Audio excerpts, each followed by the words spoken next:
Hər vaxtınız xeyir olsun, əziz bal sevərlər, əziz izləyicilər. Tez-tez verilən bir sual haqqında mən istədim ümumi cavab olaraq bu çəkiliş etmək qərarına gəldik. Ən çox bu bal alıcılarından tez-tez müraciət olur ki, bal aldıq, apardı, xarladı, pesoqladı və yaxud da rəngi dəyişdi, kristallaşdı. Belə suallara mən və bir çox arıcı dostlarımız tez-tez rast gəlirik. Bunu bilməliyik ki, bal süzüldükdən sonra, tam yetişmiş ballarımız süzüldükdən sonra 40-60 gün keçdikcə, müəyyən dərəcəyə çatdıqda, hava soyuduqca ballar xarlamaya məruz qalır və onu da qeyd eləmək istərdik ki, elə əsl bal, xalis bal məhz belə xarlamalıdır.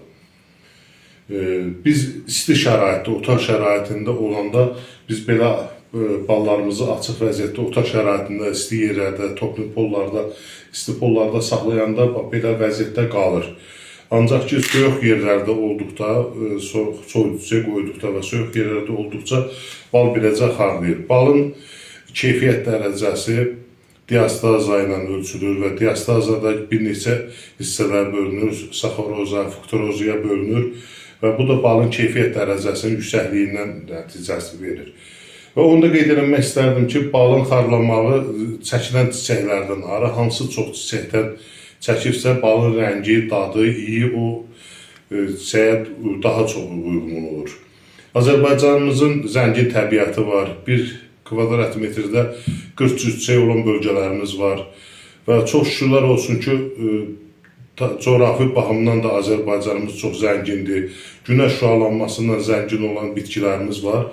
Və arılarımız da günəş şüalanmasından zəngin olan bitki örtüklərində olan bitkilərdən nektar çəkir.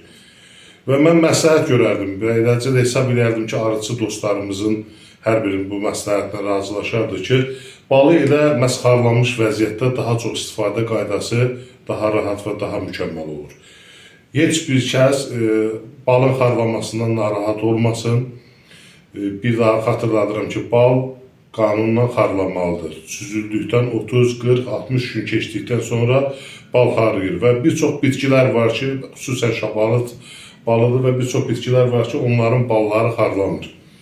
Bir arada onu da qeyd etmək istərdim ki, arıçılıq məhsulları, arı məhsullarının hər biri bizim varımızdır.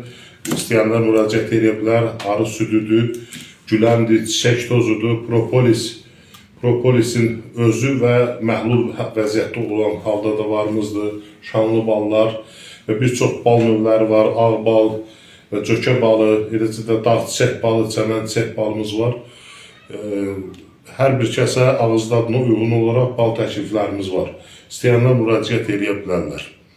Və Azərbaycan ailəsinin, hər bir ailəsinin, sakininin süfrəsində halal ruzu bərəkət olan bal nemətinin olmasını arzulayardım.